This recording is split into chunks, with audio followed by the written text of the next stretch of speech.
ఓం మహాగణాధిపతయే నమ. ఓం గురుభ్యో నమ. ఓం శ్రీమాత్రే నమ. అరుణాం కరుణాతరంగితాక్షీం ధృతపాశాంకుశపుష్పబాణచాపాం అనిమాదిభిరావృతాం మయూకై అహమిత్యేవ విభావయే భవానీ. శ్రీమాత్రే నమ. మనం ఈరోజు శుక్రగ్రహము జూన్ 30వ తేదీ నుంచి జూలై 26వ తేదీ వరకు తన స్వక్షేత్రమైనటువంటి వృషభ రాశిలో శుక్రుడు సంచరిస్తుంటాడు. అదేవిధంగా 26వ తేదీ జూలై తర్వాత నుంచి గురువుతో కలుస్తున్నాడు. అంటే ఒక శుభగ్రహంతో మరొక శుభగ్రహం యొక్క కలయిక ఒక యోగాన్ని ఇస్తుంది. యోగం అనేటువంటిది ఏమిటంటే ఏ రాశిలో గ్రహం ఉంది, ఏ నక్షత్రంలో ఉంది, ఇంకొక మరొక గ్రహంతో ఎలా కలిసింది, దీనివల్ల కొన్ని యోగాలు ఏర్పడతాయి.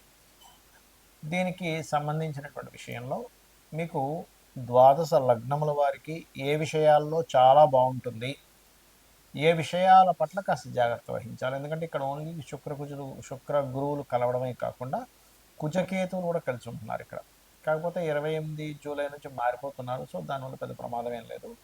ఈ రాహు శని వక్రించి రాహుతో కూడా కనెక్ట్ అవుతున్నాడు. కాబట్టి ఈ యొక్క విషయాల్లో ఈ కలయికలు ఏవేవైతే గ్రహాల కలయికలు శుక్రుడు ఓన్ హౌస్లో ఉండటం వల్ల కలిగే ఫలితాలు మరియు మీరు చేసుకోవాల్సినటువంటి దేవత ఆరాధన ఏమిటి అనేటువంటి విషయాలు మనం ఒక్కొక్కటి వ్యక్తి తెలుసుకుందాం. అయితే ఈ విషయాలు చెప్తుంది నేనైనప్పటికీ కూడా చెప్పిస్తుంది సాక్షాత్ లలిత అమ్మవారిగా భావిస్తూ ఒక్కొక్క లగ్నం తెలియని రాశి గురించి తెలుసుకుందాం. మీన లగ్నము, మీన రాశి. మీనం వారికి శుక్రుడు 3లో ఉంటున్నాడు. అంటే 2లో ఉండే శుక్రుడు 3లోకి ఎంటర్ అవుతున్నాడు. జూన్ 30వ తేదీ నుంచి జూలై 26వ తేదీ వరకు ఉంటాడు అక్కడ. అంటే దాదాపుగా 27 రోజులు ఉంటాడు. ఇది కొంతమంది పరిచయాలని, వివాహ సంబంధించిన విషయాలు ముందుకు తీసుకెళ్ళడానికి, ఏదైనా ఇంటర్వ్యూకి వెళ్ళినప్పుడు అక్కడ స్త్రీమూర్తి ఎవరైనా ఉంటే వారి ద్వారా కొంత మీకు సహకారం అందడానికి, స్త్రీలకు పురుషులకు స్త్రీలు ముఖ్యంగా పరిచయాలు ఏర్పడడానికి తోడ్పడుతుంది ఇది.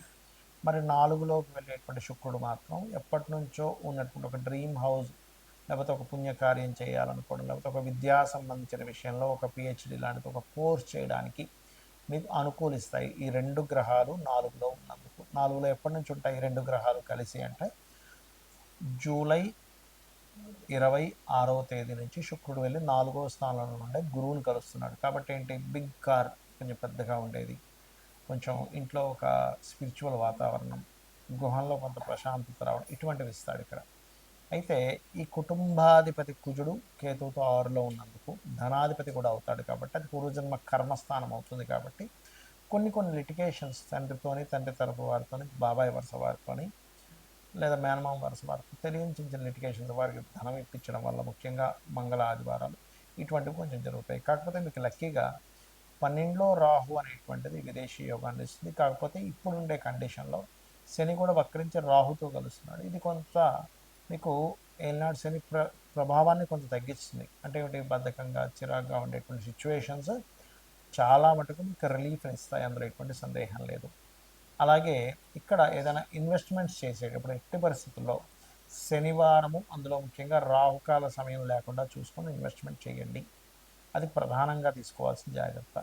అప్పు కంపల్సరీ తీసుకోవాల్సి వస్తుందండి, తప్పదు, నాకు లోన్ తీసుకోకపోతే నాకు తప్పదు, ఇప్పుడేమో మీరు లోన్ తీసుకోవద్దంటే ఎలాగా అంటే మంగళవారాలు ఆదివారాలు అవాయిడ్ చేయండి. లోన్కి అప్లై చేయడము లేదా లోన్ మనీ వచ్చేటువంటి విషయాలు కూడా ఆ రోజు నాకు డిపాజిట్ చేయొద్దని వాళ్ళకి చెప్పండి. దాని ద్వారానే ఇబ్బంది వస్తుంది లేనట్లయితే.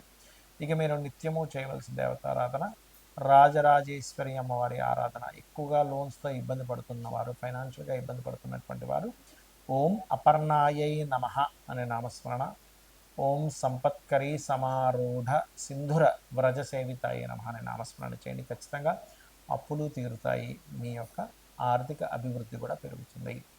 శుక్రగ్రహం గనక మీ జన్మజాతకంలో ఓన్ హౌజెస్లో, ఇప్పుడు గోచారంలో ఎలా అయితే వృషభంలోకి వెళ్ళాడో అలా ఓన్ హౌజెస్లో కనుక ఉన్నట్లయితే ఇంకొంచెం యాక్టివ్గా అవుతుంది.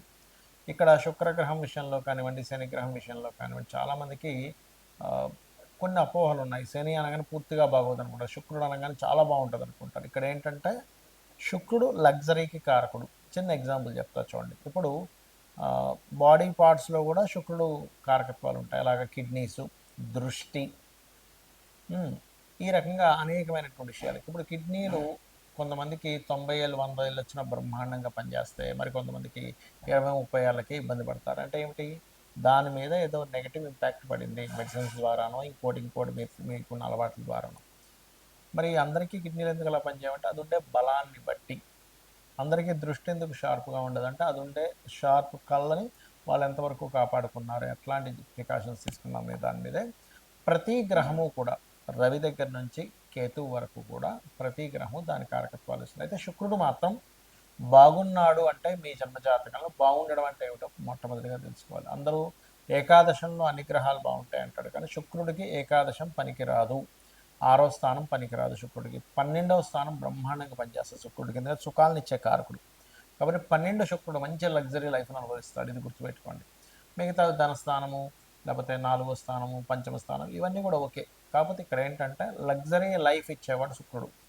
కానీ శుక్రుడు మనకు లగ్జరీ లైఫ్ లేదు అని బాధపడుతుండేటువంటి వారు, లేదా ధనము లేదు అని ఇబ్బంది పడేటువంటి వారు, వివాహం అవ్వట్లేదు అని ఇబ్బంది పడుతుండేటువంటి వారు అందరికీ కూడా శుక్రగ్రహం ఎక్కడో దగ్గర ఇబ్బంది అయింది, లేదా స్త్రీ వల్లే శాపము. చూడండి, ఒక్కోసారి స్త్రీ శాపం ఉందంటే అందుకే నాకు ప్రతిసారి లేడీస్ ఇబ్బంది అవుతుందండి అని చెప్తూ ఉంటారు కొంతమంది. అంటే దాని అర్థం ఏమిటి? స్త్రీకారకుడైన శుక్రుడు ఎక్కడో పాడయ్యాడు, పాపగ్రహాల మధ్యన ఉండడము, 6వ స్థానంలో శత్రుక్షేత్రంలో ఉండడము, ఏకాదశంలో ఉండడము. చాలామంది ఏకాదశి అంటే మంచిది అనుకుంటారు, కానీ శుక్రుడికి మంచిది కాదండి. అందరికీ మంచిదే, కానీ శుక్రుడికి మంచిది కాదు, ఇది బాగా అర్థం చేసుకోండి. ఎనీ మ్యారిటల్ లైఫ్ డిస్టర్బెన్స్ ఉన్న జాతకంలో ఏకాదశ శుక్రుడు 90% ఆఫ్ జాతకాల్లో ఉంటారు. రీసెర్చ్ పాయింట్ ఆఫ్ వ్యూలో చెప్తున్నాను నేను మీకు. శాస్త్రంలో కూడా ఉన్న విషయమే, నేను చెప్తున్నటువంటిది కాదు. అలాగే మరొక విషయం ఏంటంటే ఇక్కడ మీకు శుక్రగ్రహ బలం పెరగాలి, ఎందుకంటే ప్రతి ఒక్కరికి ధనం కావాలి, లగ్జరీ కావాలి, సుఖాలు కావాలి అనేటువంటిది ఉంటుంది, కంఫర్ట్, గృహము, వీటన్నిటికీ కారకుడు కాబట్టి శుక్రుడు.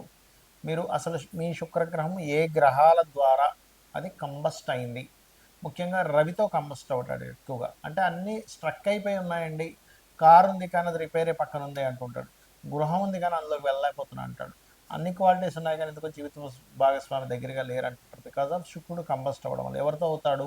సూర్య భగవానుడు ద్వారా శుక్రుడు ఎప్పుడైనా కంబస్ట్ అవుతాడు. సూర్యుడు వల్ల చాలా గ్రహాలు కంబస్ట్ అవుతాయి, గురుమౌర్జమి, శుక్రమౌర్జమి, ఇలా చాలా ఉంటాయి. బట్ శుక్రుడు పర్టికులర్గా ఎక్కువ కంబస్ట్ అవుతాడు అన్ని గ్రహాల కంటే కూడా. అప్పుడు సూర్య నమస్కారాలు చేసుకోవాలి. అంటే సూర్యుడికి శుక్రుడికి 10 డిగ్రీల లోపల, 8 డిగ్రీలు మినిమం లోపల కాకుంటే అది కంబస్టన్ తీసుకోవాలంటే, ఉదాహరణకి ఒక రాశిలో ఎనీ రాశి 12 రాశిస్లో ఏదైనా ఒక రాశిలో రవి ఉన్నాడు, శుక్రుడు ఉన్నాడు. శుక్రుడు ఉన్న డిగ్రీలు, రవి ఉన్న డిగ్రీలు 8 డిగ్రీస్ లోపల కనుక ఉంటే అది కంబస్ట్ అయిందని అర్థం చేసుకోవాలి. కొన్ని యాప్స్లో 10 డిగ్రీస్ 15 డిగ్రీస్ దాటినా కంబస్టన్ ఇస్తారు, అది కాదు ప్రామాణికము, ఇది గుర్తుపెట్టుకోండి. ఇక రెండవ విషయం ఏంటంటే శుక్రుడికి సంబంధించినటువంటి విషయాల్లో లలితా సహస్రనామాలలో ఎటువంటి నామస్మరణ చేయాలి? ఓం శ్రీమాత్రే నమః, ఇది ప్రధానంగా చేయండి. లేదు కొంచెం కేతువుతో కలిసి ఉన్నప్పుడు ప్రతిదీ ఆటంకాలు అవుతూ ఉంటాయి, జీవిత భాగస్వామితో దూరంగా ఉండవలసి వస్తూ ఉంటుంది. ఈ యొక్క విషయాలను చూసుకోవాలి. ఒక్కొక్కసారి జీవిత భాగస్వామి లేదా అక్క చెల్లెళ్ళు, అన్నదమ్ములు, ముఖ్యంగా అక్క చెల్లెలతోనే జీవిత భాగస్వామితో వాళ్ళు కొంచెం ర్యాష్గా ఉండడము, కొంచెం ముక్కుసూటిగా ఉండడం, అసలు కుండ బద్దలు కొట్టినట్టుగా చెప్పడం, ప్రతిదానికి ఘర్షణ పడడం జరుగుతుంటాయి. అలాంటప్పుడు దానికి కారణం ఏమిటి అంటే ఈ శుక్రుడు ఎక్కడో మీకు పాపగ్రహాల నడుమ ఉన్నాడు, శని కుజులతో ఎక్కడో ఉన్నాడు. అప్పుడు వాటికి సంబంధించిన దానాలు ఇవ్వడం, అంటే నువ్వులు కందులు దానంగా ఇవ్వడం, నవగ్రహాల్లో కుజగ్రహము శనిగ్రహం దగ్గర దీపారాధన చేయడం, ఇవి చేస్తుండాలి.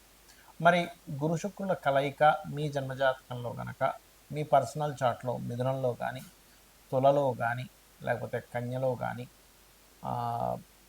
కుంభంలో కానీ, ధనస్సులో కానీ, లేదా మీనంలో కానీ ఉన్నట్లయితే ఈ గురు శుక్రుల కలయిక ఎప్పుడైతే మీకు జూలై 26వ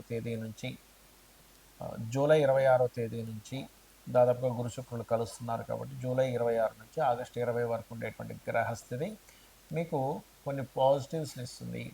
సో ఫైనల్గా ఏంటి, మీకు శుక్రుడు బాగుండాలంటే అమ్మవారి ఆరాధన చేయండి, అన్ని విధాలా మీకు బాగుంటుంది. దీంతోపాటు ఫైనాన్షియల్గా ఇంకా బాగా గ్రోత్ రావాలి అంటే ఓం సంపత్కరీ సమారూఢ సింధుర వ్రజ సేవితాయే నమః, లేదా ఓం ధర్మాధ్యక్ష ధనాధ్యక్ష ధనధాన్య వివర్ధినియే నమః అని నామస్మరణ చేయండి. దీంతోపాటు శుక్రవారాలు చపాతీ నూనె వేయకుండా ఒక 3 చపాతీలు తయారు చేసి దానికి తేనె పూసి గోవుకి తినిపిస్తూ సాక్షాత్ సకల దేవతలు అమ్మవారి స్వరూపమైనటువంటి గోవులకు తినిపిస్తూ నేను చెప్పినటువంటి మంత్రాన్ని ఓం సంపత్కరీ సమారూఢ సింధుర వ్రజ సేవితాయే నమః అని చేస్తూ ఉండండి. ఖచ్చితంగా మీకు అన్ని విధాలా బాగుంటుంది. శ్రీమాత్రే నమః.